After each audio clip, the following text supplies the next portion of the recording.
Yo! What's up mga idol? So ngayon, panibagong tatuan at panibagong kagwapuhan na naman tayo mga idol, no? So walang katapusang kagwapuhan mga idol. So ngayon, titingnan natin. Oh, hindi pala.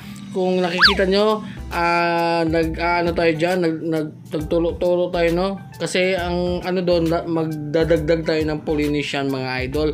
So, syempre,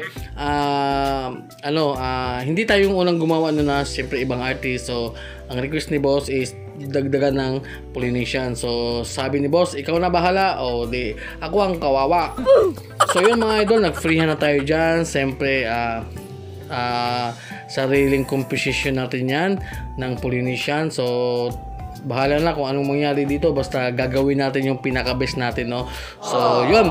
At syempre, shout out pa din sa ating client nga pala, si Boss Idol John Ruel. So, si Boss John Ruel. At syempre, shout out din sa kanyang kasama, syempre yung misis niya, no? Misis mga idol. So, yun, no? Nakastart na pala tayo dyan, no? Ay, hindi pa pala. Mag-start pa pala, no? So, yun, syempre, shout out pa rin sa ating sponsor, Big Waps Cottages. Maraming salamat na walang sawang pagbibigay ng pagmamahal, no? Napakagandang needles, mga idol. So, Big Waps Cottages. So, yun, syempre, dyan, nag-start na tayo dyan, mga idol. At, yung mga ginamit natin dito, needles dito, mga idol, is 4 na size. So, 4 na size to, mga idol. Syempre, yung lining natin is 9RL.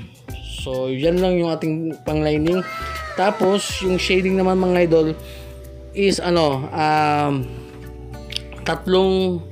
size. 11RM, 13RM, at saka 17RM. So, yan yung mga needles na pang shading natin. So, total of 4 pieces na needles. Siyempre, Big Waps cartridges yan, no? So, yun, siyempre, yung voltage natin dyan medyo malakas. Siguro nasa mga 6.5 hanggang sa 7 volt, mga idol. So, yun, kaya ginawa natin, yun nga, nagdagdag tayo ng Polynesian, no? Tapos, para lumaki yung yung design sa kanyang braso. Kasi medyo maliit lang yung old tattoo niya, yung eagle. Tapos may sun, 3 star with the sun. Diba? O yun, tapos tayo mga idol. Shout out ni Boss Idol John Ruel at sa kanyang asawa syempre.